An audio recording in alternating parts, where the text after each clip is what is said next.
నాటి అమరవీరుల త్యాగ ఫలితమే నేటి స్వాతంత్రమని, వారి ప్రాణత్యాగాల ఫలితంగా సిద్ధించిన ఈ స్వాతంత్రాన్ని దుర్వినియోగం చేయకుండా నిజమైన భారత పౌరులుగా తయారు కావాలని కల్లూరు జిల్లా పరిషత్ ఉన్నత పాఠశాల కమిటీ చైర్మన్ అష్రఫ్ అలీ, ప్రధానోపాధ్యాయులు శ్రీవాణి పేర్కొన్నారు. కల్లూరు ఉన్నత పాఠశాలలో స్వాతంత్ర దినోత్సవం సందర్భంగా జాతీయ పతాకాన్ని పాఠశాల committee chairman HS Ashraf Ali ఆవిష్కరించారు. ఈ సందర్భంగా పాఠశాల పూర్వ విద్యార్థి ఎన్టీసీపీ మాజీ ప్రాజెక్ట్ డైరెక్టర్ శంకర్ పిళ్ళై గత ఏడాది 10వ తరగతిలో 500 పైగా మార్కులు సాధించిన 10 మంది విద్యార్థులకు 30,000 రూపాయల నగదు ప్రోత్సాహక బహుమతులను అందజేశారు. విద్యార్థులచే నిర్వహించిన సాంస్కృతిక కార్యక్రమాలు అలరించినట్లు వారు పేర్కొన్నారు. ఈ కార్యక్రమంలో సర్పంచ్ షుకూర్ ప్రసంగిస్తూ విద్యార్థులు పాఠశాల స్థాయిలోనే దేశభక్తి పెంపొందించుకోవాలని సూచించారు.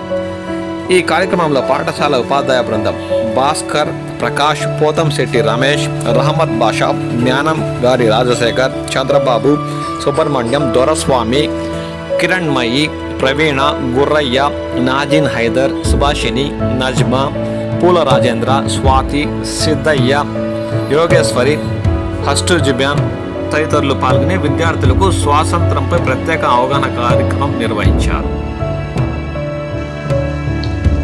అదేవిధంగా ఇప్పుడు ప్రస్తుతం మన స్టూడెంట్ కూడా high school plus intermediate student మొత్తం తర్వాత డి పల్లవి 537 మార్కులతో 8వ స్థానం రావడం జరిగింది. ఆ అమ్మాయి కూడా మన కాలేజీలో చేరుతుంది అనుకుంటా. అవునా? ఆ అమ్మాయిని కూడా అవునా 537 మార్కులతో 8వ స్థానం అమ్మాయికి 2,000 రూపాయల నగదు బహుమతిని బహుకరించడం జరుగుతుంది. కంగ్రాచులేషన్స్ అమ్మాయి పల్లవి. ఆ తర్వాత కావ్యప్రియ 9th ప్లేస్ వచ్చి 534 మార్కులతో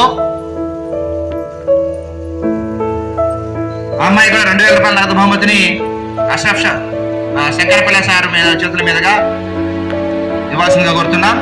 congratulations Kavyapriya, keep it up.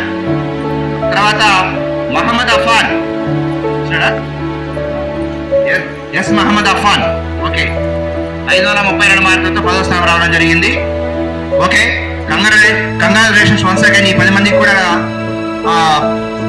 మన పాఠశాల తరఫున వారికి ధన్యవాదాలు తెలియజేసుకుంటూ, అదేవిధంగా మీ అందరూ కూడా భవిష్యత్తులో ఇంకా మరిన్ని మంచి